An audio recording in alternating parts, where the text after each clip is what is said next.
believe a crow dropped a whole slice of bread on my dad's head. Hello, is this gonna be Rants number 2? Maybe. We'll just call it that because I'm in my car like last time, and there will be no skateboarding involved because I am waiting outside for my guitar lessons. I am 45 minutes early, so we're gonna give the people what they want, and it's gonna be, we'll call it Rants. We'll call this Rants number 2.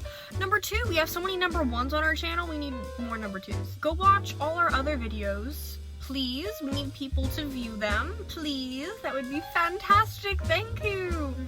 So recently, sea shanties have been making a really big comeback. Can I say comeback? Were they ever really? I'm gonna assume they were a thing. We'll say comeback. And I listen to them constantly, and I don't want people to think I'm just following trends. So for all of you out there, I was listening to sea shanties before they were cool, okay? And I have proof. Way back in January, I played a pirate, Bill Slank, and Peter in the Starcatcher. And to get into character, I would listen to sea shanties. I have a playlist from when I played Bill Slank, and there are sea shanties on there. Okay? So I thought I was holding a guitar teacher. That would have been so embarrassing. But yeah, I did it before it was cool. I'm currently reading The Stand by Stephen King because, you know, I thought that was pretty appropriate. It's about a pandemic that wipes out the entire population of the world, and it's the aftermath and everyone's trying to survive after the fact because they all died and some of the people didn't. So, you know, sound vaguely familiar? But, you know, it's an okay book. There's so many plot lines that are just way all over the place. It took a really long time for most of them to connect. I knew they would, but it took a really long time. And there were some that, I don't know, I know he didn't forget, but maybe he did. It's been like 300 pages, and there's characters that have not been mentioned. So, like, Trash Can Man? Trash Can Man is my favorite pyromaniac. And where is he? He hasn't been mentioned for like 400 pages. Where is he? Where's Trash Can Man? He needs to make a comeback now, Steven.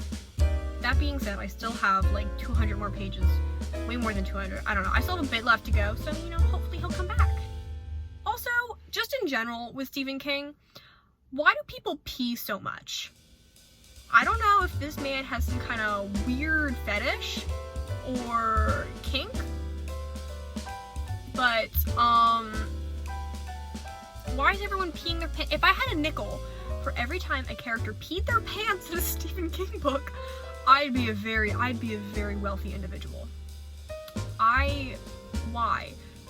Okay, it's either they pee their pants, they think they're going to pee their pants, they pee somewhere that's not their pants, or they just talk about having to pee.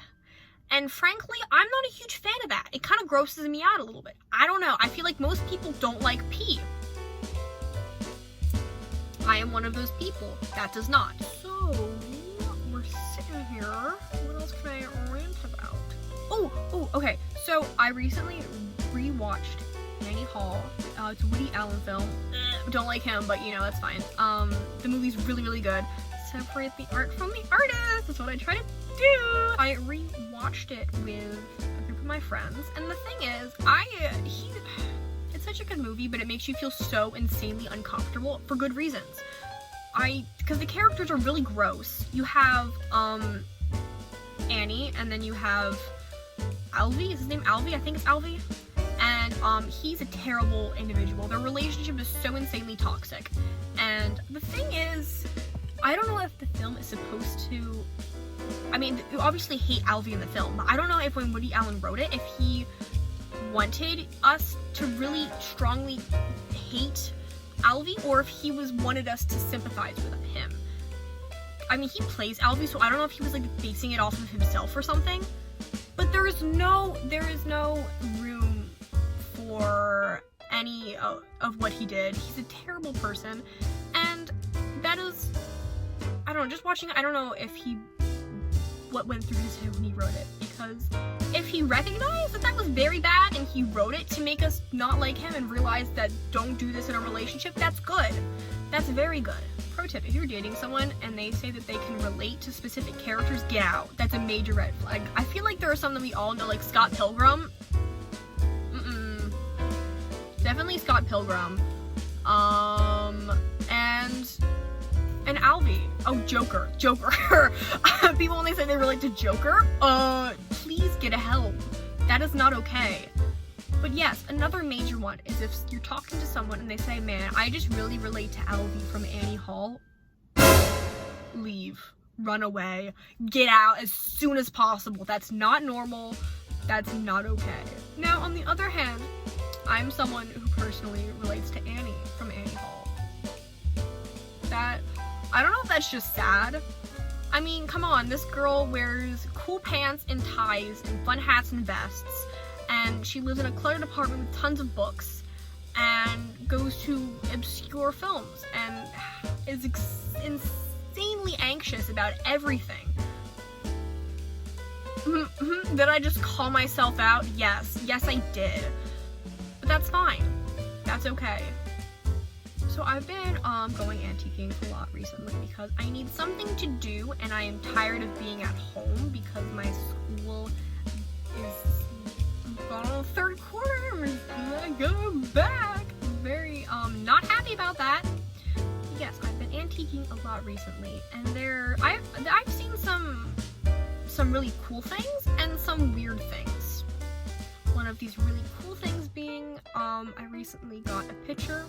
It's a frog, a picture, not a picture, a picture, you know, in porn, and it looks like a frog, and it has this floral pattern, and it's so cute. It's a little frog. Did I need a picture? No. He just sits on my windowsill now, and that's fine. But there are some things that I see that make me think, why did someone have this? It's just so random and so bizarre. Cabbage Patch doll heads. Not the dolls, just the heads. Now, I don't know a whole lot about Cabbage Patch dolls, other than the fact that they terrify me so much. I hate them with all of my being. If I ever saw one, I would burn it. No, first I would step on it and crush its little skull. Then I would rip all of its skin off, and then I would throw it in the fire, and then I would scatter its ashes into the nearest body of water. YouTube might demonetize this video for what I just said. Am I going to edit any of it out? No, probably not, because the world needs to be aware of the dangers of Cabbage Patch dolls. What was I saying? Yes, the Cabbage Patch doll heads that are just in little boxes at random places. And I don't know much about them. I don't know if you could like pop their heads off and like rearrange them. I know I still have tons of Polly Pockets from when I was little, and some of them you could pop the heads off and interchange them. That was fun. I would play a little game. I would try to see how far I could flick their heads off. They're so creepy.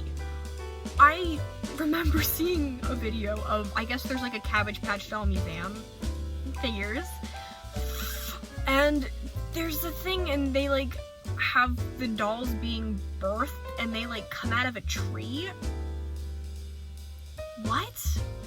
Or no, they don't come out of a tree, they come out of the ground because they're Cabbage Patch. But there's like a tree, there's a big tree, and then they like pull the dolls out of cabbage. I don't know who came up with the idea of those.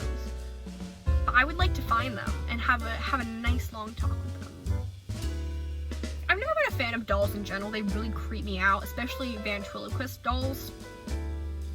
And like I was fine with Barbies. I had Barbies and I had Polly Pockets. Like those were tiny, those were manageable. If they like came to kill you, you could just grab them. But I have an American Girl doll.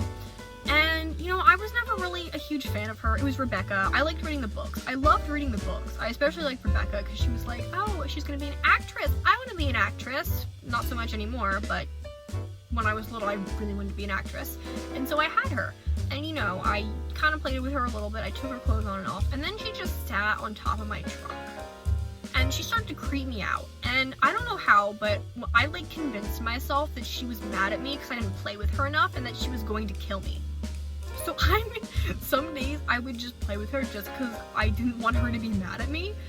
And if I was really worried about her being mad at me, then I wouldn't have her shoved in the corner of my room right now with blankets thrown over her.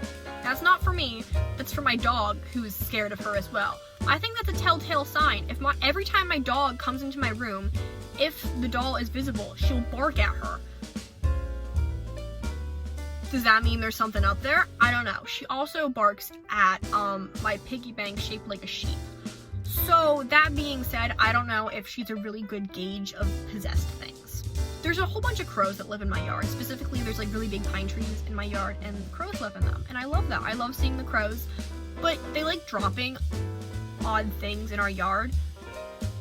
Example, in the spring, we were out in our garden and it was my whole family and my dad was there gardening, and